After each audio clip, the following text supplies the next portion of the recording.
ka-vlog ko, ayan. For this video, ayan, nakain tayo ng Fares. Fares dito sa atin sa Balogan, ayan. Balogan City, Samar. Kasi naman, usong-uso ngayon yung ating Fares ni Diwata, diba? Nag-trending sa Facebook. Kaya naman, titikman ko naman dito kahit pa paano matitikman dito sa Samar. Kasi wala sila dito nung only. Ayan. Kaya ayan, tikman na natin ang mga ka-vlog ko. Ayan. Sa halagang 55 pesos lang po siya dito sa Sama. Pero hindi siya under rice and my friend sa drinks wala pong ganoon dito. Ayan. Yan lang yung kay Diwata Paris. Ayan. Pero tayo, dahil hindi tayo doon, kay Diwata Paris kasi malayo. Kaya dito na lang tayo sa atin. Mayroon din namang Paris dito, 55 pesos lang. Ayan mga ka-vlog ko. Tikman na natin ang aking pagparis dyan. Sobrang sarap pala nito mga vlog.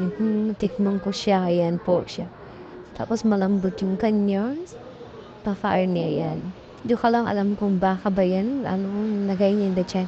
Pero sobrang lambot at masarap po siya mga ka-vlog ko. Ayan siya o diba? Nagpadalawang rice ako dyan na order. Ayan, mga-vlog ko. 15 pesos po yung kanilang rice and then yung kanilang pares nila dyan is 55 pesos po siya may kasama isang rice and pares. Ayan mga ka-vlog ko. Ayan. Hope this video titikman na natin. Ayan. Si Mare nyo. Parang sarapan pala dyan. Sarap pala dyan. Yung dito lang pala yung sa highway mga ka-vlog ko. Sa ligid lang sila ng kalsada. Yun na mga ka-vlog ko, share ko lang to. Na-experience ko dito, ang sarap pala ng Fares dito. Kasi hindi nga tayo makakapagtulong kayo ha. Diba? Tapos sobrang layo, nandun yung sa Manila, mga ka-vlog ko. Kaya dito muna tayo sa atin, sa Samar.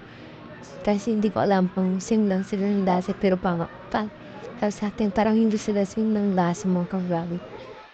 Kaya yun lang mga ka-vlog ko, share ko lang, sobrang sarap at napakasulit pala dito mga ka-vlog.